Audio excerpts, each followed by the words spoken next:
இனி summer holidays கண்ணு call GT ஹாலிடேஸ்க்கு பண்ணு. GT holidays, south India's #1 travel brand.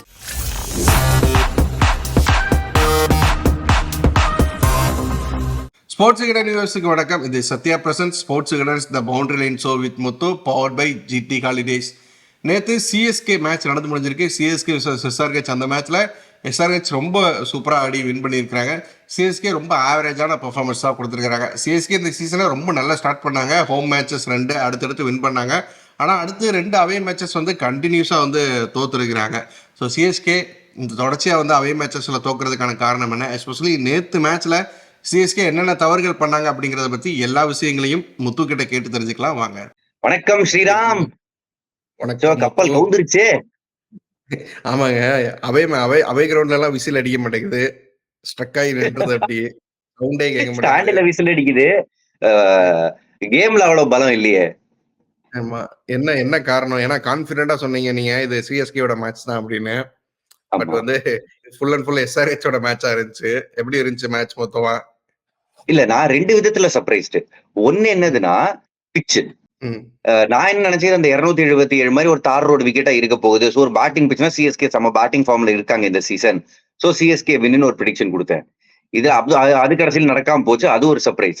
இன்னொரு சர்ப்ரைஸ் என்னதுன்னா, இந்த மாதிரி பிக்சர்ஸ்ல தான் சிஎஸ்கே ஜெயிச்சு பழக்கப்பட்ட ஒரு டீம் இதுல தோத்துட்டாங்களே அப்படின்றது இன்னொரு ஒரு பெரிய ஆச்சரியமா இருக்கு எனக்கு. என்னென்னலாம் தப்பா போச்சுன்னு நினைக்கிறீங்கன்னா, ஸ்டார்டிங்ல இருந்தே ரொம்ப ஆவரேஜா தான் இருந்துச்சு சிஎஸ்கேயோட பெர்ஃபார்மன்ஸ்.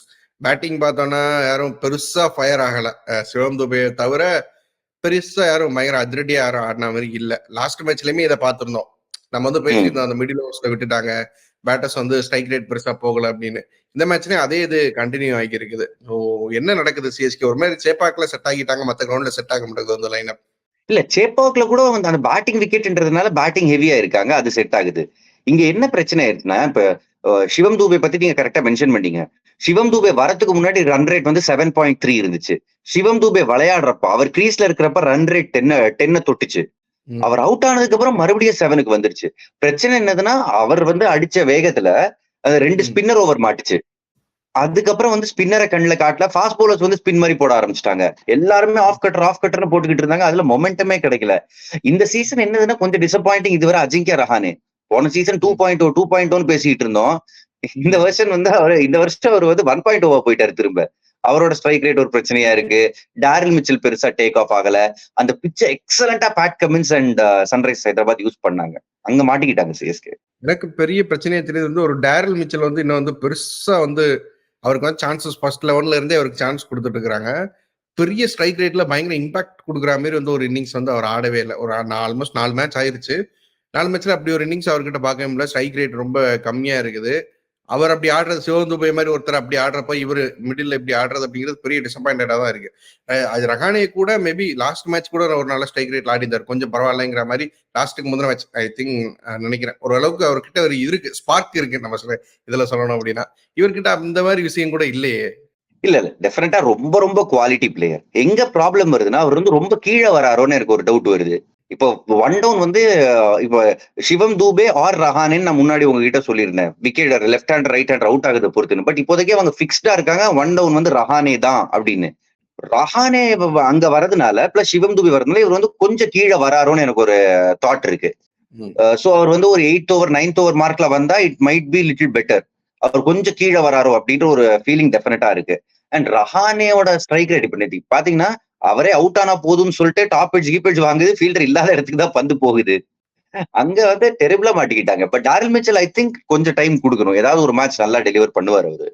அகைன் அதே மாதிரி ஜடேஜாவுமே ஒரு ஃபயர் பவரா முடிப்பார் அப்படின்னு பார்த்தா அவராலையுமே முடிக்க முடியல. கண்டினியூஸா 2-3 மேட்சாவே அவரால் அந்த மாதிரி பண்ண முடியல. ஒரு ரெக்கார்டு படி என்னமா பார்த்தா அப்படின்னா, அவர் 20 பால்ஸோ 30 பால்ஸ்க்கோ மேல நின்னாரு அப்படின்னா அவரோட ஸ்ட்ரைக் ரேட் 150க்கு மேல போறது அப்படிங்கிறது ரொம்ப கம்மியா தான் இருக்கு. ஒரு சின்ன இன்னிங்ஸ் டக்குன்னு ஒரு குயிக்கா ஆடிட்டு போறதுன்னா ஆடுறாரே தவிர, ஒரு பெரிய இன்னிங்ஸ்னா அவரால் நின்று எடுத்துட்டு போய் சரியா முடிக்க முடியல. அந்த பிரச்சனை இன்னும் பெருசாவே இருக்கு அவருக்கு. ப்ராப்ளம் என்ன, நான் கமெண்ட்ரி பண்ணிக்கிட்டு இருந்தப்ப எங்க ஸ்டார்டோ ஒரு இன்ட்ரெஸ்டிங்கான ஒரு விஷயம் நம்பர் சொன்னாரு. அதாவது ஸ்லோவர் பால்ஸ்க்கு எதிராக ரவீந்திர ஜடேஜா எப்பவுமே ரொம்ப நல்லா விளையாடுவாரு. சோ இவங்க ஸ்லோவர் பாலா போட்டுக்கிட்டு இருந்தாங்க, ஆஃப் கட்டரா போட்டுக்கிட்டு இருந்தாங்கன்றப்போ ஜடேஜா அதுக்காக மேல அனுப்புனாங்க. பிளஸ் ஒரு லெஃப்ட் ஹேண்டர் இருக்கட்டும் பிரச்சனை என்ன ஆயிருச்சுன்னா அந்த பிட்ச்ல அடிக்க முடியல. அவரும் ட்ரை பண்ணாரு, எல்லாருமே கடைசியில அடிக்க ட்ரை பண்ணாங்களே, யாருக்குமே சரியா மாட்டல. ரொம்ப ஓங்கி அடிக்க ட்ரை பண்ணாங்க. சோ பிளேஸ்மெண்ட்ல அவ்வளவா கவனம் செலுத்த முடியல. ஓவராலாவே ரொம்ப டிசப்பாயிண்டிங் கேமா இருந்துச்சு சிஎஸ்கே பாயிண்ட் ஆஃப் வியூல. வெறும் ஜடேஜா நீங்க எதை எடுத்தாலுமே சிஎஸ்கே போலிங் அடுத்த டிசப்பாயின்மெண்டா இருந்துச்சு. அண்ட் அந்த ஓப்பனிங் பேர் நம்ம வந்து எல்லா சீசன்லயும் இதுக்குள்ள வந்து பிக்கப் ஆக ஆரம்பிச்சிருக்கோம் அந்த ஓப்பனிங் பேர் அப்படிங்கிறது. இங்க வந்து இவர் ஒரு மேட்ச்ல கொஞ்சம் நல்லா ஆடுறாரு, இவர் ஒரு மேட்ச்ல கொஞ்சம் நல்லா ஆடுறாரு. ஒரு ஒரு பார்ட்னர்ஷிப்பா நின்று ஒரு 10 ஓவர் வரைக்கும் 2 பேரும் நிக்கிறாங்க, ஒரு பெருசா வந்து போறாங்க அப்படிங்கிறது இல்லவே இல்லை. அந்த மொமெண்டம் அப்படிங்கிறது ரொம்ப இதுவா இருக்கு. ஸோ அதுவுமே பெரிய பிரச்சனையா தான் இருக்கு. அந்த பார்ட்னர்ஷிப் கிடைச்சது, இவங்க 2 பேரும் ஒரு 100 ரன் கொடுத்துட்டு போயிட்டாங்க அப்படின்னா அதுக்கப்புறம் கவலையே இல்லை. அடுத்த வர பேட்டர்ஸ் வந்து எப்படி வேணாலும் ஆடலாம். அதுவும் இந்த சீசன்ல பெரிய பிரச்சனையாவே இருக்கு இன்னும் இல்லையா? கரெக்ட். அங்கதான் வந்து கான்வே மிஸ் பண்றாங்களோன்னு தோணுது. ரச்சின் ரவீந்திரா முதல் 2-3 மேட்ச் ஃபிளாஷ் ஆஃப் பிரில்லியன்ஸ் பார்த்தோம். பட் ஒரு மேட்ச்ல அவுட் சைட் ஆஃபா போட்டு அவரோட விக்கெட் எடுத்துட்டாங்க. சோ இவங்களும் என்ன பண்றாங்க, சன்ரைசர்ஸும் அந்த அக்ராஸ் போற பால போட்டுறாங்க, அவர் ஸ்ட்ரெயிட்டா அடிக்க போய் டாப் ஹெட்ஸ்ல அவுட் ஆயிடுறாரு. சோ ஒரு மாதிரி இந்த ஸ்டேஜ்ல அவர் மறுபடியும் அந்த பாலுக்கு ஒரு ஆல்டர்னேட் கண்டுபிடிச்சாகணும். அப்படி இல்லைன்னா பிரஷர் சேர்ந்துருது, பவுண்டரிஸ் வராததுனால பிரஷர் சேர்ந்துருது, அதுல அவுட் ஆயிடுறாங்க. கொஞ்சம் டிசப்பாயிண்டிங்கா தான் இருக்கு. ஓப்பனிங் பார்ட்னர்ஷிப் நம்ம வந்து ஆகாவுன்னு சொல்ல முடியாது. ஏன்னா மேபி ரச்சின் ரவீந்திரா இன்னும் கொஞ்சம் கூட பொறுமையா இருக்கலாம். ஏன்னா அவரு கண்டினியூஸா பாக்குறோம், அந்த பவுண்டரிஸ் வரல அப்படின்னாலே ஒரு ப்ரெஷர் ஆகிடுறாரு, நம்ம எப்படியாவது போயிடணும், ஹார்டா போயிடணும் அப்படிங்கிறதுல வந்து குறியா இருக்கிறாரு. ஸோ அது வந்து பிரச்சனையா தான் இருக்கு. விக்கெட் விழும்போது அது பின்னாடி வரவங்களுக்கும் ப்ரெஷர் ஆகுது அப்படிங்கிறதால அது பெரிய பிரச்சனையா இருக்கு. மேபி நெக்ஸ்ட் மேட்சஸ்ல சரியாகுது அப்படின்னு பார்க்கலாம். இல்ல பிரச்சனை வந்து என்னதுன்னா, அவர் வந்து குயிக்கா அடிக்க போய் குயிக்கா அவுட் ஆனா கூட பிரச்சனை இல்லை. இந்த நிறைய பால் கன்சியூம் பண்ணிட்டு உடனே அவுட் ஆனா அது ஒரு பெரிய பிரச்சனை. சோ இப்போதைக்கு நான் ரச்சின் ரவீந்திரா பெரிய ப்ராப்ளம்னு கன்சிடர் பண்ணுவாரு. ஓப்பனிங் பார்ட்னர்ஷிப் வரலன்றது எனக்கு ஒரு ப்ராப்ளமா தெரியுது. ருத்ராஜ் கைக்வாட் வழக்கமா அவர் வந்து இந்த 50, 75, 80 அந்த மாதிரி ஒரு 15 ஓவர் வரைக்கும் விளையாடி அடிப்பாரு. அந்த மாதிரி பாக்கலன்றதுதான் எனக்கு ஒரு கவலையா இருக்கு. அண்ட் டீமோட இன்னொரு மெயின் பிரச்சனை, 4 மேட்ச்ல 4 டாஸ் தோத்துருக்காங்க. நீங்க அதை பத்தி கேட்பீங்கன்னு நினைச்சேன். ஏன்னா நீங்க தான் இந்த மாதிரி விஷயங்களை அப்சர்வ் பண்ணி நீங்க கேட்பீங்க. ருத்துராஜ் கைக்வாட் இன்னும் டாஸ் ஜெயிக்கலேன்றது எனக்கு ஆச்சரியமா இருக்கு. லா ஆஃப் ஆவரேஜ் 4 தடவை ஒரு தடவை கூட அவர் சொன்னது வராது. இது என்ன கணக்குன்னு தெரியல. நெக்ஸ்ட் மேட்ச் சேப்பாக்ல இருக்கு, கேகேஆர் கூட, அதுலயாச்சும் வருதான்னு பார்க்கலாம். நம்ம வந்து பேட்டிங் பத்தி நிறைய பேசுறோம், சிஎஸ்கேட பேட்டிங் பத்தி. எஸ்ஆர்ஹெச்சோட பவுலிங் பிச் வந்து நல்ல பிச்சா இருந்தாலுமே அவங்க வந்து பார்த்தோன்னா அந்த 270 அடிச்ச அந்த மேட்ச்ல பார்த்தோன்னா அவ்வளோ க்ளோஸா வந்து மேட்சை வந்து மும்பை கொண்டு போயிருப்பாங்க. பவுலிங் வந்து எடுபட்டுருக்கே செய்யாது எஸ்ஆர்ஹெச்சுக்கு. பட் இங்க பார்த்தோம் அப்படின்னா இவ்வளோ நல்ல பிச்சை நல்லா யூஸ் பண்ணி நல்லா டாக்டிக்கா வந்து நல்லா வந்து பெர்ஃபார்ம் பண்ணியிருக்காங்க. எஸ்ஆர்ஹெச்சோட பவுலிங் எப்படி இருந்துச்சு நேற்று மேட்சை பொறுத்த வரைக்கும்? கரெக்டா சிஎஸ்கே எப்படி ஆஃப் பண்ணணுமோ பண்ணிட்டாங்க. இல்ல அவங்க ஸ்டார்டிங்ல கூட கொஞ்சம் ஓகேயா தான் இருந்துச்சு, ரொம்ப ஆஹா ஓகோன்னு இல்ல, பட் கரெக்டா வச்சிருந்தாங்க. சிவம் தூபேக்கு 2 ஓவர் ஸ்பின் கொடுத்தாங்கல்ல, அங்க வந்து ரன் ரேட் மேல ஏறிடுச்சு. அதுக்கப்புறம் ஸ்பின் போலரையே கண்ணில் காட்டல. வரப்போற மேட்சஸ்ல மத்த டீம்ஸும் சிஎஸ்கேவுக்கு எதிராக இதை பண்ண நிறைய வாய்ப்பு இருக்கு. ஸ்பின்னர் ஓவரை கட் பண்ணி ஃபாஸ்ட் பவுலர்ஸ்க்காக கொடுக்கலாம், ஒரு எக்ஸ்ட்ரா பேசர் ஆடலான்ற யுக்தியை மத்த டீம் இந்த மேட்சுக்கு அப்புறம் கையாளுவாங்க. சன்ரைசர்ஸ் சிவம் தூபேக்கு கட்டர் போட்டு சரி அடிக்க வரலன்றத தெரிஞ்சதுக்கு அப்புறம் எந்த பேட்டர் வந்தாலுமே அவங்க ஆஃப் கட்டரா போட ஆரம்பிச்சாங்க. பேட் கமின்ஸ் ஓடி வந்து அதே பால போடுறாரு, ஜெய்தேவ் உன்னத்கர் அந்த பால் மட்டும்தான் போடுவாரு, அவரும் அதை போடுறாரு, நட்ராஜன் அதே ஒரு பால் போடுறாரு. அவங்க ஒரு பேட்டர்னை கண்டுபிடிச்சிட்டாங்க. இந்த பிச்சை அவ்வளவு நல்லா யூஸ் பண்ணாங்க. ஏன்னா சிஎஸ்கே பேட்டர்ஸ் இப்படி நின்ன இடத்துல இருந்து அப்படி அடிக்கிற பிளேஸ், அவங்க பொசிஷன்ல நிக்கிறாங்க, பால் ரொம்ப மெதுவா வருது, டைமே பண்ண முடியல அவங்களால. அடுத்து பார்த்தோன்னா சிஎஸ்கேயோட பவுலிங், பேட்டிங் எந்த அளவுக்கு இருந்துச்சோ பவுலிங் அந்த அளவுக்கு இருந்துச்சு. மேட்ச் வந்து சீக்கிரம் முடிஞ்சிடும், ஒரு 10 மணி 10:15 முடிஞ்சிடும் போல அப்படிங்கிற மாதிரி தான் வந்து தோணுச்சு. பவர் பிளேக்குள்ளேயே ஆல்மோஸ்ட் வந்து முடிச்சுட்டு போயிட்டாங்க. எப்படி இருந்துச்சு? எங்க கமெண்டேட்டர்ஸ் எங்க டெக்னீஷியன்ஸ் எல்லாம் பேசிப்போம். ஏன்னா நாங்க டெய்லி மேட்ச் முடிச்சுட்டு ரூமுக்கு வரதுக்கு எப்படியும் ஒரு 1:30, 1:45 ஆயிருது. என்னைக்காவது ஒரு நாள் ஒரு மேட்ச் சீக்கிரம் முடிஞ்சா ஒரு அல்ப சந்தோஷம் இருக்கும். சரி 160 எப்படி எஸ்ஆர்எச் ஜெயிக்க போறாங்கன்னு தெரிஞ்சிருச்சு, பவர் பிளேக்கு அப்புறமே தெரிஞ்சிருச்சு. சரி நீங்க தான் ஜெயிக்க போறீங்க, அடிச்சு முடிங்கடான்னு இருந்துச்சு. இதுக்கு 19வது ஓவர் வரைக்கும் எடுத்துட்டு போறாங்க பாருங்களேன். ருத்ராஜ் கேக்கோட அதுதான் பெருமையா பேசினாப்ல. நாங்க வந்து 160 தான் அடிச்சோம், பட் இருந்தாலும் அதை வந்து நாங்க வந்து 19th ஓவர் வரைக்கும் கொண்டு போயிட்டோம்ல, அதுவே ஒரு நல்ல விஷயம் தான் அப்படின்னு வந்து பேசியிருந்தாரு. பட் இருந்தாலும் அந்த பவர் பிளே அப்படிங்கிறது அவங்களுக்கு தெரிஞ்சிருச்சு, பிச் கொஞ்சம் ஸ்லோவா இருக்கு, அதனால பவர் பிளேல அடிச்சாதான் உண்டு அப்படிங்கறது வந்து மேபி அவங்க கணிச்சிட்டு வந்தா ரிஸ்க் எடுத்து ஆடினாங்க இல்லையா? ஆமா, சட்டையில என்ன பூனை சார், அதுல என்ன பெருமை. 19வது ஓவர் வரைக்கும் எடுத்துட்டு போய் தோத்தோம். ஆக்சுவலா ஒரு சொல்றதுல ஒரு நல்ல பாயிண்ட் இருக்கு, நெட் ரன் ரேட் ரொம்ப இறங்கல. அதுக்காக நீங்க அந்த போன மேட்சும் பண்ணாங்கல்ல சிஎஸ்கே, நெட் ரன் ரேட்டுக்காக ரொம்ப க்ளோஸா எடுத்துட்டு போனாங்க. மேட்ச் எப்படி தோக்க போறோம், கொஞ்சம் க்ளோஸா எடுத்துட்டு போய் தோப்போன்னு விளையாடினாங்க. தப்பே இல்லை, ருத்ராஜ் கைக்வாட் சொன்னதுல தப்பே இல்லை. பட் அபிஷேக் சர்மாவுக்கு சரியா போலிங் போட்டாங்களா, அங்கதான் ஒரு கேள்வி வருது. அபிஷேக் சர்மாவோட யுக்தியில எந்த தப்பும் கிடையாது, அப்படிதான் ஆடணும். ஏன்னா பால் ஹார்டா இருக்கிறப்ப சிஎஸ்கேவால அடிக்க முடிஞ்சிச்சு. சிவம் தூபே இருக்கிறவரை பால் ஹார்டா இருந்துச்சு. 10 ஓவருக்கு அப்புறம் பால் சாஃப்ட் ஆயிருதுன்றதுனால அதுக்கப்புறம் அடிக்கிறது கஷ்டம். சோ முடிஞ்ச அளவுக்கு ஆரம்பத்திலேயே ரன் அடிச்சு வச்சிடலாம் நினைச்சாங்க. Excellent idea. பட் அவருக்கு சரியாவே போடலைங்க. ஷார்ட் பால் அவருக்கு இப்போ வீக்னஸ். பட் ஷார்ட் பால்னா உங்களுக்கு ஷோல்டர் ஹைட்டுக்கு வரும். நிறைய ஷார்ட் பால்ல அவுட் ஆயிருக்காரு அவரு. பட் அவருக்கு இடுப்பு ஹைட்டுக்கு போடுறாங்க. அவர் பாட்டு ஜாலியா சிக்ஸ் அடிச்சுக்கிட்டு இருக்காரு. இந்த season in fact Sriram top 6 hitters லிஸ்ட்ல 2 பேர் இருக்காங்க. Top 2 Sunrisers players Abhishek Sharma, Heinrich Klaasen. இவங்க தான் இந்த சீசன் இதுவரை அதிக சிக்ஸஸ் அடிச்சிருக்காங்க. அவங்களுக்கு கரெக்டா போல் பண்ணிருக்கும். ஸ்விங் ஆகும் அப்படின்னு நினைச்சிட்டு முதல் 2-3 ஓவர் தான் ஸ்விங் ஆகுன்றதுனால மேல போட்டாங்க. முகேஷ் சௌத்ரி ஒரு பெரிய இன்ஜுரிக்கு அப்புறம் வராரு, ஒரு ஸ்விங் போலர். தீபக் சஹர் ஒரு ஸ்விங் போலர். பால் மேல போட்டா ஸ்விங் ஆகும், அவங்க அங்கேயே போட்டுக்கிட்டு இருந்தாங்க. அதை அவர் பலாசி தள்ளிட்டாரு. ஐ திங்க் முதல் 3-4 ஓவர்லயே அவர் மேட்ச் முடிச்சிட்டாருன்னு நினைக்கிறேன். ஸோ அதுக்கப்புறம் கொஞ்சம் இழுத்து கொண்டு வர பார்த்தாங்க சிஎஸ்கே. பட் இருந்தாலும் ஸ்கோர் பத்தாது. இன்னும் ஒரு 180+ இருந்திருந்தா கூட வந்து மேபி ட்ரை பண்ணிருக்கலாம். இல்ல எப்பவுமே இந்த மாதிரி டீம்ல என்ன வருத்தம் வரும்னா, இப்போ இதுக்கு எந்த பேட்டருக்கெல்லாம் பேட்டிங்கே கிடைக்கலன்னு பாருங்களேன். தோனி கடைசி ஓவருக்காக வந்தாரு. அதுக்கப்புறம் வந்து உங்களுக்கு ஒரு மொயின் அலி, அதுக்கப்புறம் வந்து ஒரு துஷார் தேஷ்பாண்டே வரைக்கும் இப்ப வந்து பேட்டிங் இருக்குன்றப்போ விக்கெட் அப்ப போவே இல்லையா, அப்ப இன்னும் கொஞ்சம் அடிச்சிருக்கலாமே, அடிச்சு ஆடி இருக்கலாமே அப்படின்ற ஒரு தாட் தான் வருது. பட் உண்மை என்னதுன்னா அடிக்க பார்த்தாங்க, படல. பிச் ரொம்ப கஷ்டமா இருந்துச்சு. அண்ட் போலிங்ல வந்து மொயின் அலியை வச்சு ஓபன் பண்ணிருக்கலாமோன்ற ஒரு ஆஃப்டர் தாட் வருது. ரெண்டு லெஃப்ட் ஹேண்ட் ஓபனர்ஸ் இருக்காங்க. இந்த மேட்சுக்காக தான் நீங்க மொயின் அலியை எடுத்துட்டு வந்திருக்கீங்க. ஸ்ட்ரைட்டாவே இறக்கி விட்டுருக்கலாம். ஹைண்ட் சைட்ல அதான் தோணுது. ஸ்விங்கு தேடாம அங்கேயே கொஞ்சம் டைட்டா வச்சு பிரஷர் போட்டுக்கலாமோன்னு தோணுது. முஸ்தபிசர் ரஹ்மான் இல்ல, பத்ரானா வெளியே உட்கார்ந்துருக்கிறாரு. ஸோ இதுவுமே ப்ராப்ளம் தான் நினைக்கிறேன். பெரிய இம்பாக்டா இருந்துச்சு. ஒருவேளை அவங்க வந்து பவர் பிளேல ஓவர்ஸ் எடுத்திருந்தாங்கன்னா விக்கெட்ஸ் கூட கிடைச்சிருக்கலாம். எஸ்பெஷலி இந்த பிச்ல மோர் முஸ்தபிசுர் ரஹ்மான். ஏன்னா அவர் தான் இந்த நிறைய ஸ்லோவர் ஒன். அதாவது எல்லா போலர்ஸும் வந்து கட்டர் ஆஃப் கட்டர் இப்படி திருகி விடுவாங்க. அவரு இப்படி ரிஸ்ட வச்சு ஒரு பால் வச்சிருக்காரு. அந்த பாலும் நின்று வரும். அதுதான் அவருக்கு வந்து இன்டர்நேஷனல் கிரிக்கெட்ல மிகப்பெரிய ஒரு சக்சஸ். ஆஃப்டர் யாக்கர் வாங்கி தந்த பால் இப்படி ரிலீஸ் பண்ணுவாரு. அந்த பால் இல்லாம போச்சு. நமக்கு ஸ்லோவர் ஒன்ன கரெக்டா போடக்கூடிய ஒரு ஆள் இல்லாம போயிட்டாரு. இன்ஃபேக்ட் ஷார்துல் டாக்கூரை கன்சிடர் பண்ணலாம் இப்ப வரப்போற மேட்சஸ்ல. மிடில் ஓவர்ஸ்ல அவர் இந்த மாதிரி புத்திசாலித்தனமா ஸ்லோவர் ஒன், ஷார்ட் பால் இந்த மாதிரி நிறைய யூஸ் பண்ணுவாரு. எனக்கு தெரிஞ்சு நெக்ஸ்ட் மேட்ச் எடுத்துட்டு வந்துரும்னு நினைக்கிறேன். சரி, இந்த ஃபர்ஸ்ட் 2 மேட்ச் ஜெயிச்சோன்னா ரொம்ப ஈஸியா பிளே ஆஃப்ஸ் போயிடுவாங்கன்னு நினைச்சோம். அடுத்த 2 மேட்ச் வரிசையா தோத்தோன்னு இப்ப பார்த்தா எல்லாரும் வந்து இது 2010 ஸ்கிரிப்டுங்க. கடைசி வரைக்கும் போய் 7 மேட்சஸ் கரெக்டா ஜெயிச்சு உள்ள போய் கப்படிப்பாங்க, அந்த மாதிரி ஒரு ஸ்கிரிப்டுங்க அப்படிங்கிற மாதிரி உருட்ட ஆரம்பிச்சிட்டாங்க. எப்படி பாக்குறீங்க? ரொம்ப ஏர்லி ஸ்ரீராம். அதாவது இந்த மாதிரி கம்பேரிசன் அதெல்லாம் ஜனங்க பண்ணுவாங்க. பட் இப்போதைக்கு நம்ம எதுவும் சொல்ல முடியாது. டிராவல் அப்படின்றது ஒரு பிரச்சனையா இருக்கு. போன மேட்ச் அவே மேட்ச் தோத்தாங்க, இந்த மேட்ச் அவே மேட்ச் தோத்தாங்க, next one home match. But இந்த டிராவல் பிரச்சனையே சிஎஸ்கே தீத்தே ஆகணும். அவே மேட்சஸ் ஜெயிச்சே ஆகணும். டீம் இருக்கு, சரியா விளையாடல. அண்ட் ஆப்போனன்ட்ஸ் வந்து பெட்டரா கண்டெயின் பண்றாங்க. அன்னைக்கு டெல்லியும் என்ன பண்ணாங்க, சிஎஸ்கே பேட்டிங் ஹெவின்றதுனால சம பிளானோட வந்தாங்க. ருத்ராஜ் கெய்க்வாடுக்கு அக்ராஸ் போடுறாங்க, சிவம் தூபேக்கு ஆர்க்குக்கு வெளியில போடுறாங்க, இல்ல ஷார்ட் பால் நல்லா போடுறாங்க. இங்க இவங்களும் நல்லா பிளான் பண்றாங்க. ஒவ்வொரு டீமும் சிஎஸ்கேவோட முதல் 2 மேட்சை பார்த்துட்டு இதே மாதிரி யோசிச்சு கொஞ்சம் எக்ஸ்ட்ரா டைம் அனலிஸ்டோட செலவு பண்றாங்கன்னு நினைக்கிறேன். சரி, சிஎஸ்கே பத்தி நிறைய பேசிட்டோம். நெக்ஸ்ட் மேட்ச் கேகேஆர் கூட இருக்கு, சேப்பாக்ல இருக்கு. எப்படி இதை பிரேக் பண்ணுவாங்களா?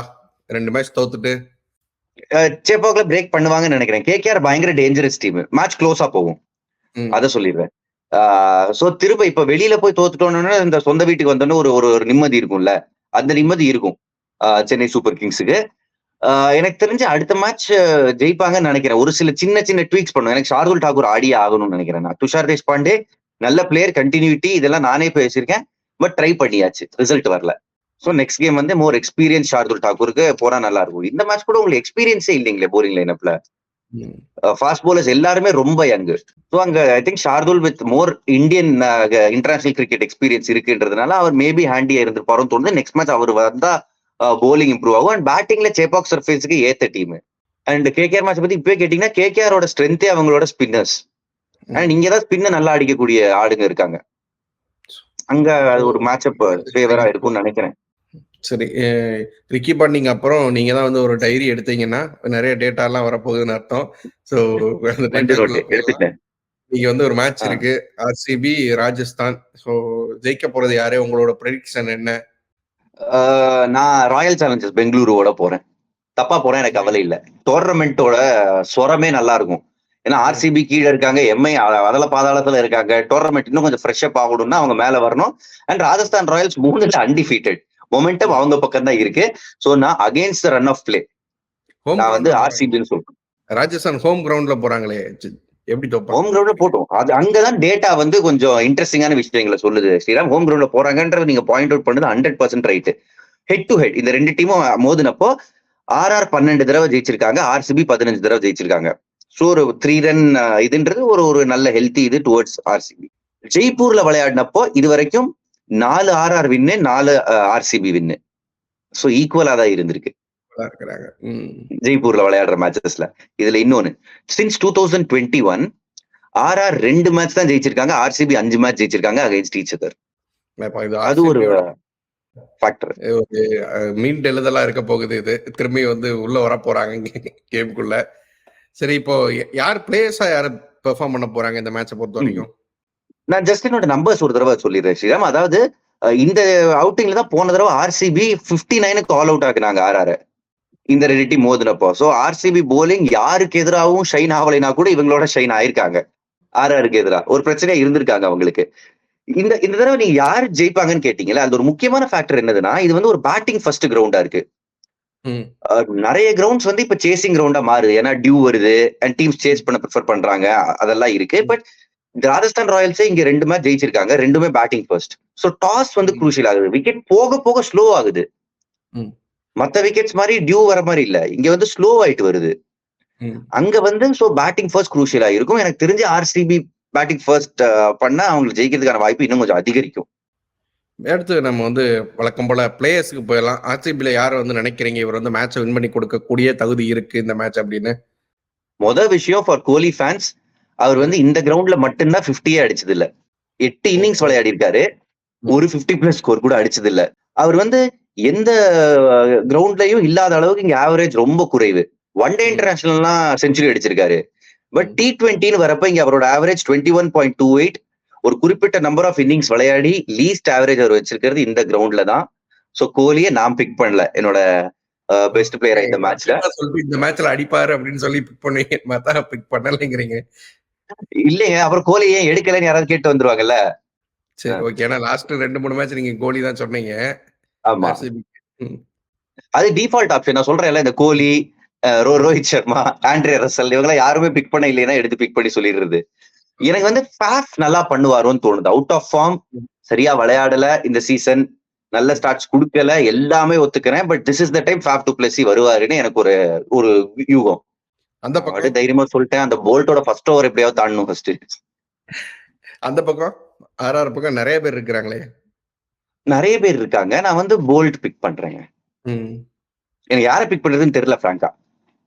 ஏன்னா பேட்டிங்ல நீங்க சிஎஸ்கேவோட ஓபனர்ஸ் பத்தி சொன்னீங்க, கிளிக் ஆகல, சேர்ந்து கிளிக் ஆகலன்னு. இங்கேயும் தான் சேர்ந்து கிளிக் ஆகல, பட்லரும் கிளிக் ஆகல, ஜெய்ஸ்வாலும் கிளிக் ஆகல.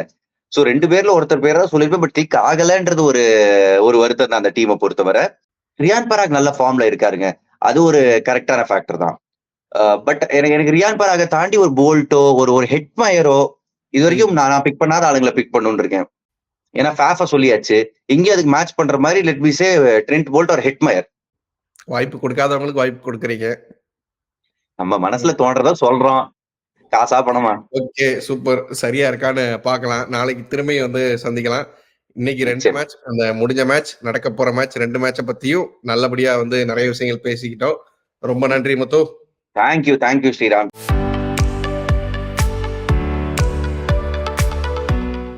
இனி சம்மர் ஹாலிடேஸ் கண்ணு கால் ஜிடி ஹாலிடேஸ்க்கு பண்ணு.